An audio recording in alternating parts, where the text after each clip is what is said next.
A paz do Senhor a todos. Estamos dando início a mais um episódio do programa História e Geografia Bíblica. Estamos falando de um tema principal chamado Viagens de Paulo e as Cartas de Paulo. Um tema só, envolvendo o apóstolo Paulo. Estou aqui com o pastor Antônio Carlos. Pai do Senhor. Pai do Senhor. Professor Vinícius. Amém. Pai do Senhor, os irmãos. Pai do Senhor. Pai do Senhor a todos, mais uma vez. E hoje nós vamos tratar na segunda viagem de Paulo, quando ele chega em Atenas. Atenas era o local da cultura, o local dos filósofos, o local onde havia um grande Areópago. E nós vamos falar aqui sobre isso. Vou ler o texto que está em Atos, capítulo 17, verso 19, que diz assim: E tomando-o, levaram ao Areópago, dizendo: Poderemos nós saber que nova doutrina é essa de que falas? Olha só, Paulo saiu lá de Tessalônica, Bereia, e veio para Atenas. E ele foi nas sinagogas, novamente, foi lá na sinagoga pregar. E quando ele começou a pregar na sinagoga, o local ficou pequeno. E por isso, os cidadãos também queriam saber daquele assunto ali e o convidam para ir no Areópago, feito nas montanhas, encosteando as montanhas, onde a acústica era muito boa. O Areópago, lá o teatro, por exemplo, de Éfeso, cabe 25 mil pessoas. Eu estive lá, a acústica é excelente. Tu fala lá embaixo, quem está lá na arquibancada ouve muito bem sem microfone.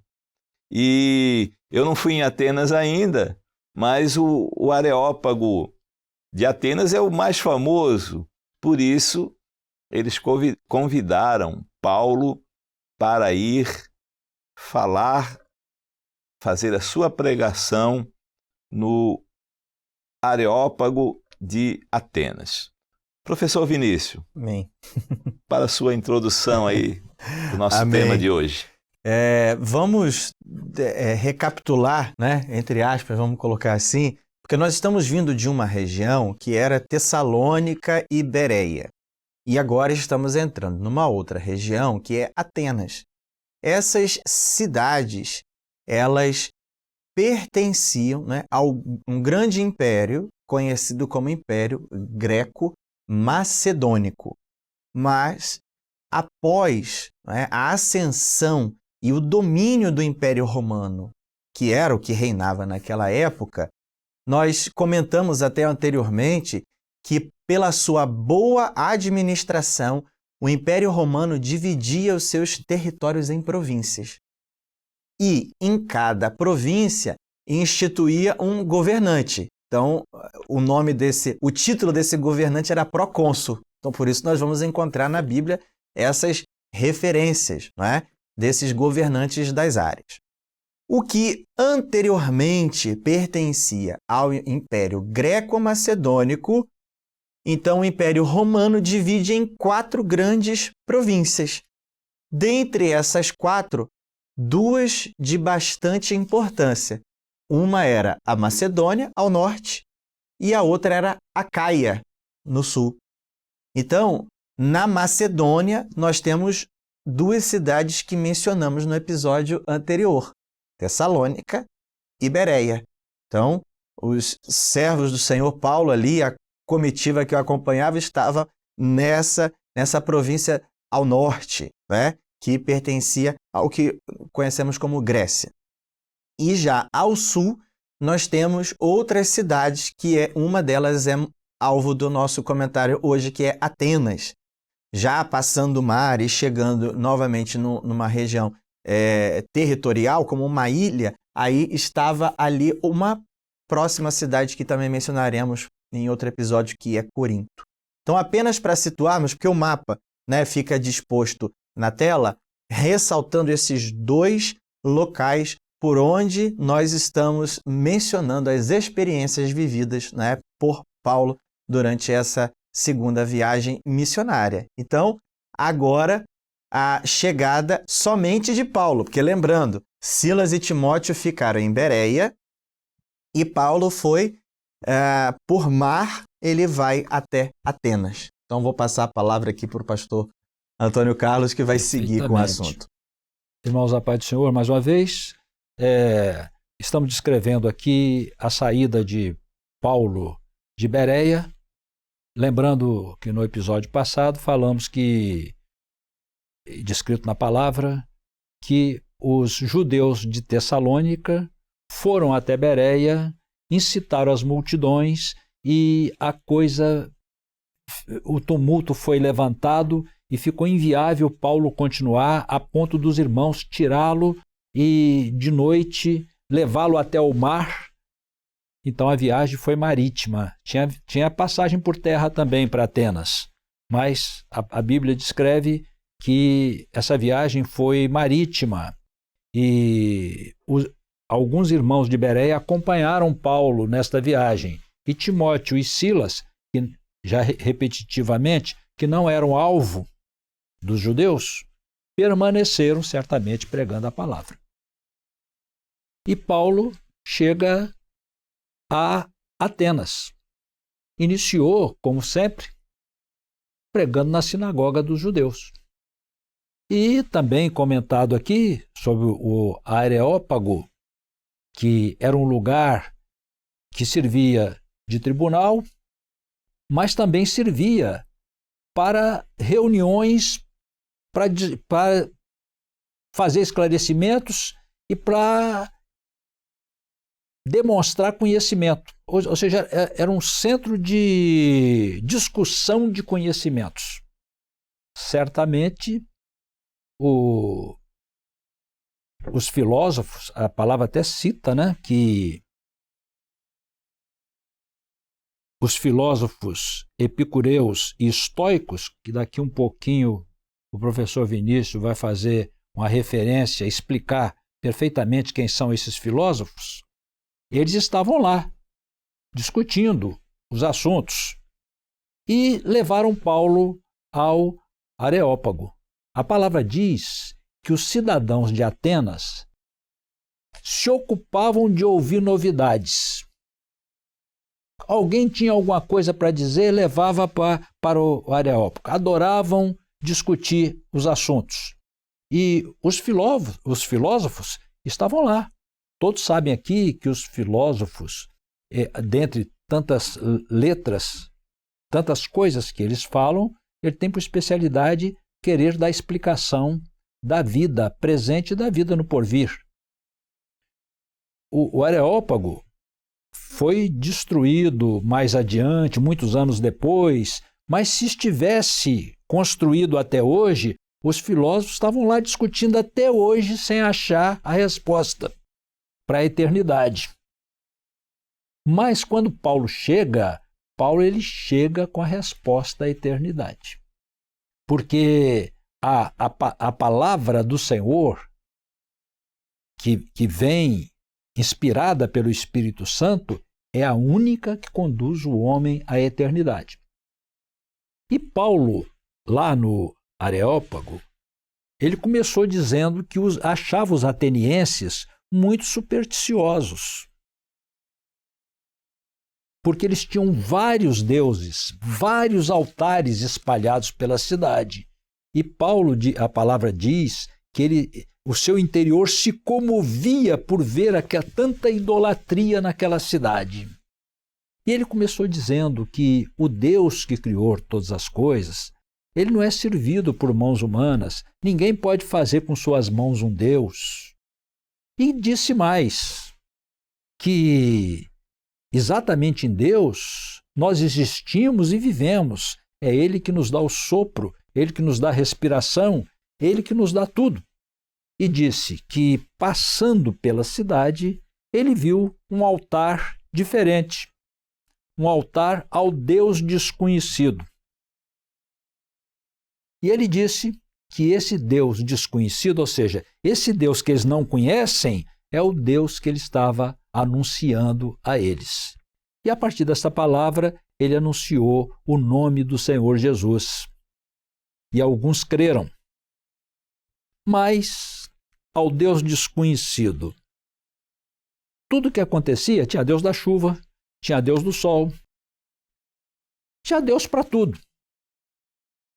Supõe-se que deve ter acontecido alguma coisa lá que nenhum dos deuses foram capazes de resolver. E que, por sinal, algo diferente de tudo que acontecia da cidade dentro dos seus deuses foi solucionado. Eles então levantaram um altar a um Deus que eles não conheciam, que foi a solução do problema não descrito na palavra que aconteceu. Então ele diz, esse é o Deus verdadeiro, esse é o Deus que eu vos anuncio. Uma observação que eu quero fazer ainda antes de transferir a palavra aqui para o professor Vinícius, que, dentre outras coisas, vai falar sobre os filósofos. A quantidade de filósofos era tão grande quanto a quantidade de deuses. E eles se equivalem. Na filosofia, eles se equivalem. Porque os deuses não são capazes de resolver os nossos problemas. Essa idolatria, ela se confunde com a filosofia, que é outra forma de idolatria, que é uma forma de procurar a resposta na esfera humana daquilo que está muito além da esfera humana. Então, a mensagem de Paulo, ele veio corresponder à busca do conhecimento dos atenienses que faziam no Areópago, que foi exatamente construído para buscar essas respostas. Então, Paulo traz a resposta, alguns se converteram. Ao Deus desconhecido, né? Tinha tantos deuses, né, pastor Antônio Carlos, os gregos, e o pastor Luiz Eugênio comentou outro dia aqui, ele que é filósofo, né? Ele fez uma menção bem interessante. Ele falou assim que eles colocaram esse santuário ali para o Deus desconhecido, porque eles podiam esquecer de algum Deus e assim, vai ficar magoado, né? Então vamos botar um santuário, porque daí não esquecemos ninguém, né? Só que Paulo aproveitou isso para dizer exatamente, vocês esqueceram do Deus Altíssimo, do Deus Criador, e ele começou o discurso dele com essa palavra. E um pouquinho antes, e por isso que ele foi convidado para ir no Areópago, porque o tema dele estava a alvoração do mundo, né? Nós vimos ainda antes. E os estoicos e os epicureus, que o professor Vinícius vai falar sobre eles agora, eles eram muito famosos na época e muito reconhecidos na época, né? Zenon nasceu no século V a.C., Epicureu também nasceu um pouquinho depois, e eles tinham essa filosofia, a filosofia deles era muito forte ali, né, em busca da felicidade, e esses filósofos chamam assim, quem é esse paroleiro que está aí? Quem é? O que ele está falando? Que mensagem é essa que está alvoroçando o mundo? Vamos ouvir ele lá no Areópago, vamos dar espaço para ele lá.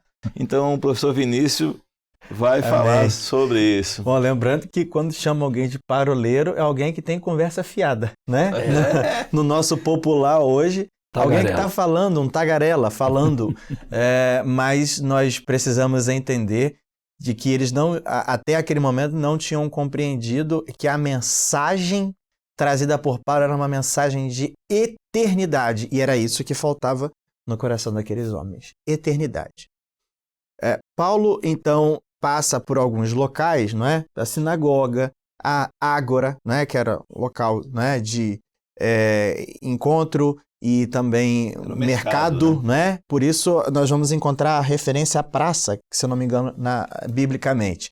Até que então ele vai disputar com esses, né? Vai falar a esses estoicos epicureus.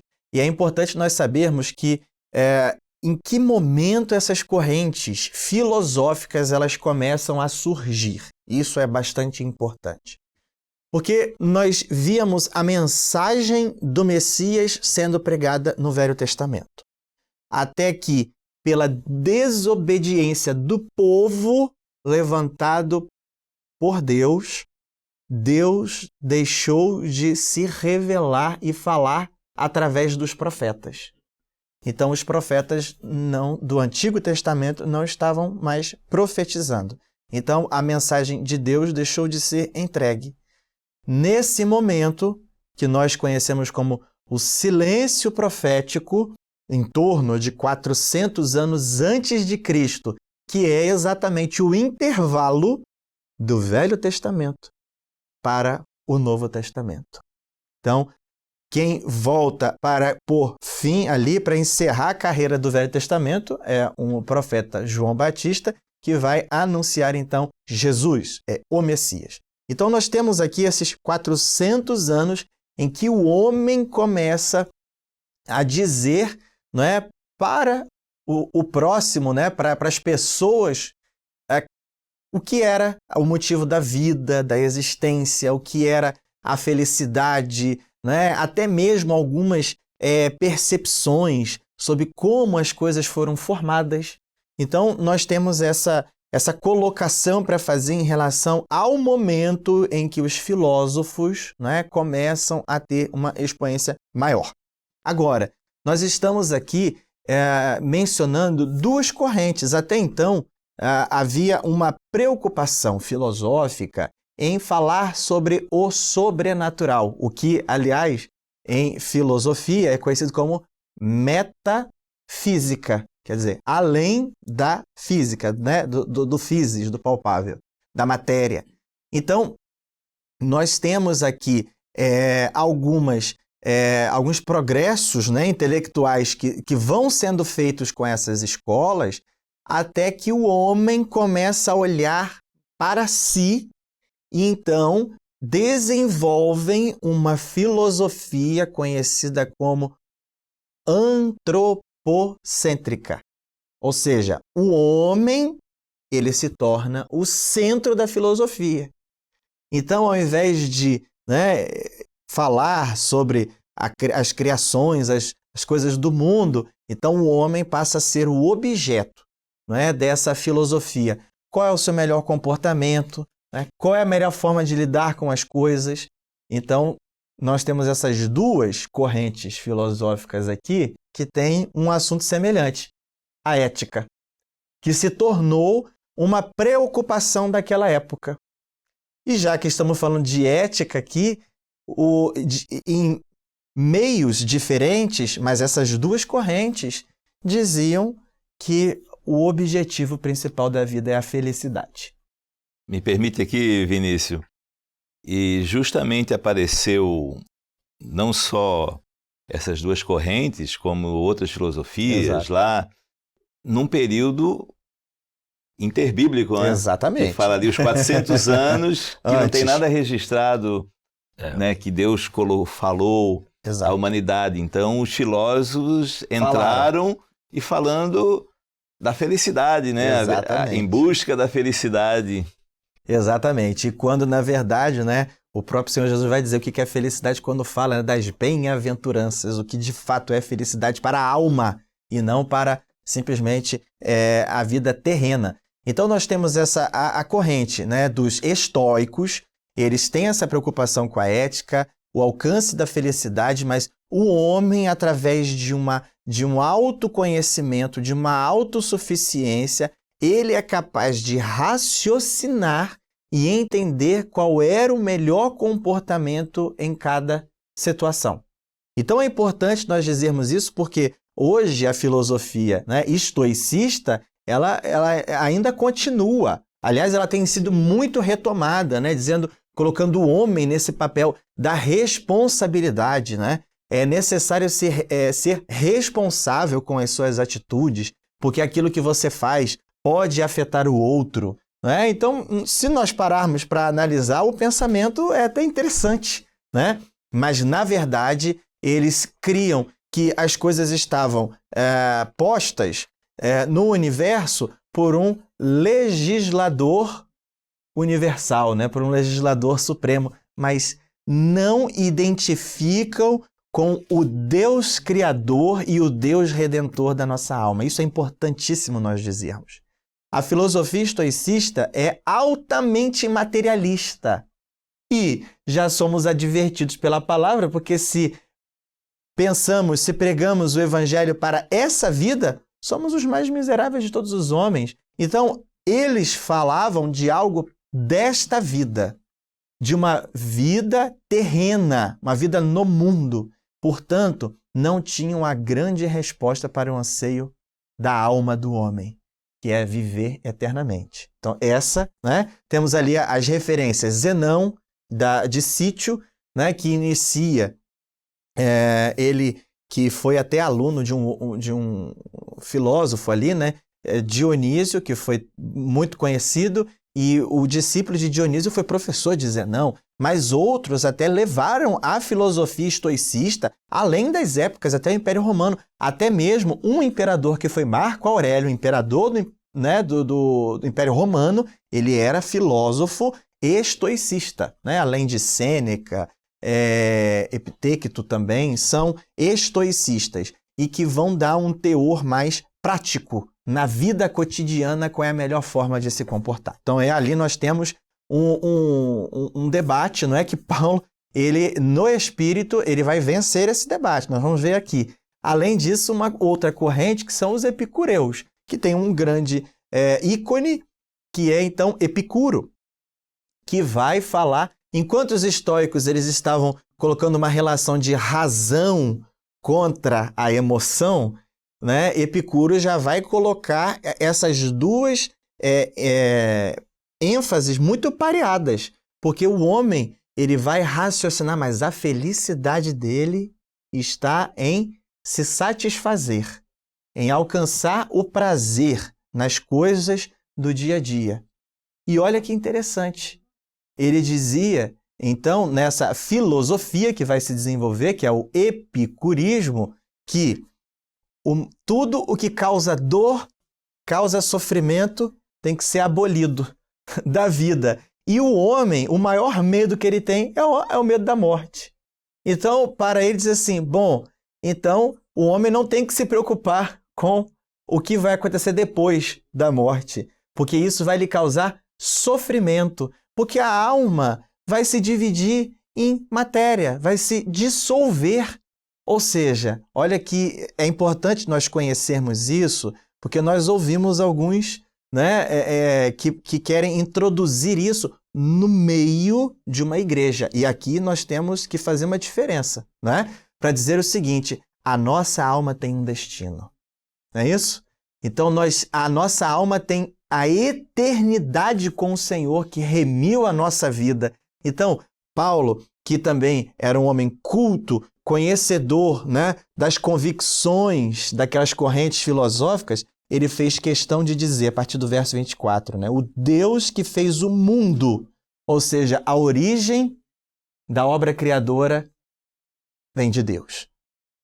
E tudo o que nele há, sendo o Senhor do céu e da terra, não habita em templos feitos por mãos de homens.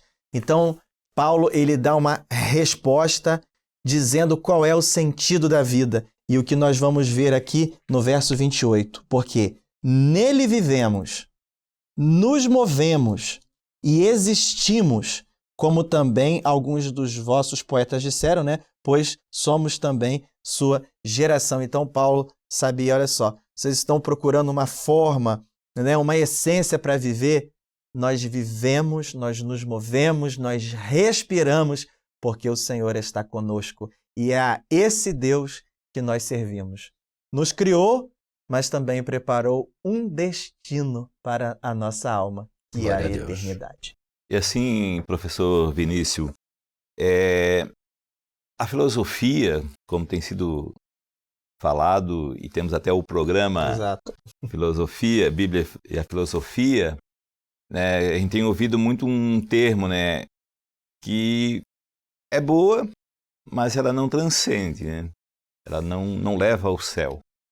E nós vemos não nesse momento, né, porque os idealizadores nem conheciam a Deus, né, e nem esse grupo aqui vieram conhecer nesse momento de Paulo.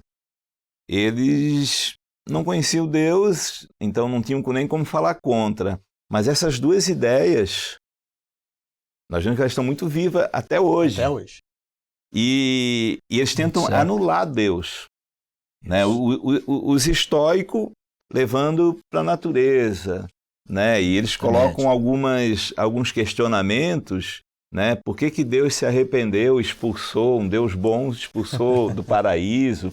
Por que se arrependeu e mandou o dilúvio sobre a natureza? Então eles colocam umas coisas assim para entrar na mente, Confrontar. para entrar na mente daquele que não conhece a escritura, o profético. Os epicureus, vamos buscar a felicidade transitória, os prazeres moderados, sofrimento, não vamos pensar em sofrimento, né? E uma coisa que eles querem anular Deus nesse futuro é dizer assim, se Deus é bom, como é que ele permitiu o mal?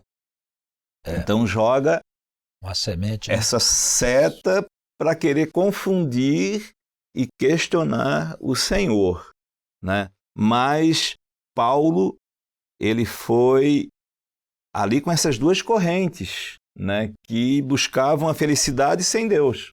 Sim. E ele fala do Messias, aquilo que tu iniciasse aqui muito bem colocando, e até eu queria concluir contigo, Sim, né? perfeitamente.